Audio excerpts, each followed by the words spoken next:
Hi అండి, ఎలా ఉన్నారు? అందరు బాగున్నారా? ఈరోజు బీరకాయ తొక్కు పచ్చడి ఎలా చేయాలో చూద్దాం. తొక్కే కదా అని తీసేయకండి, చాలా విటమిన్స్ పోషకాలు ఉంటాయి, చాలా ఫైబర్ ఉంటుంది, హెల్త్కి చాలా మంచిది.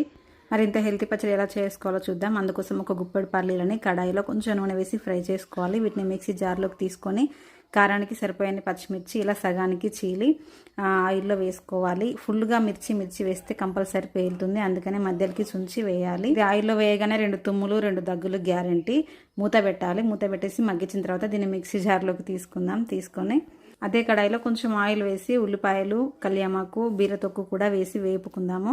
ఇందులో ఆయిల్ ఇంకా కొంచెం తక్కువ వేసుకున్నా పర్వాలేదు, టేస్ట్లో ఎలాంటి చేంజ్ రాదు. ఇప్పుడు కడిగి పెట్టుకున్న బీరతొక్కు ఉంది కదా, ఇది కూడా ఇందులో వేసి 2 నిమిషాలు ఫ్రై చేసుకుందాం మూత పెట్టుకొని. ఇక్కడ బీరతొక్కు అంటే బీరకాయకున్న పైన ఈనెలు మొత్తం తీసేయాలి. ఈనెలు గీకేసిన తర్వాత కడిగిన తర్వాత మళ్ళీ తీసుకున్న పొట్టు అంటే గ్రీన్ పార్ట్ మాత్రమే తీసుకోవాలి. వైట్ పార్ట్ అంతా మనం కర్రీ ఆల్రెడీ పప్పు చేశాను, పైన ఉన్న గ్రీన్ పార్ట్ మాత్రమే నేను చట్నీ చేస్తాను ఇప్పటికీ.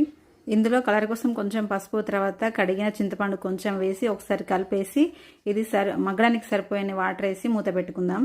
నా మాట నమ్మి ఒక్కసారి ఈ పచ్చడి చేసుకోండి, నిజంగా చాలా అంటే చాలా బాగుంటుంది. వేడి వేడి అన్నంలో నెయ్యి వేసుకొని తింటే అసలు మీరు ఆ బీరకాయ పప్పు తినరు, ఇదే తింటారు, మొత్తం అంత బాగుంటుంది.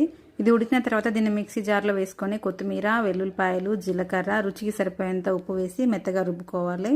మనకి వాటర్ ఏం అవసరం పడవు, కొంచెం గట్టిగా ఉంటేనే బాగుంటుంది. దీనికి కావాలనుకుంటే మనం పోపు కూడా వేసుకోవచ్చు, కానీ దీనికి పోపు అవసరం లేదు, ఇలాగే చాలా బాగుంటుంది.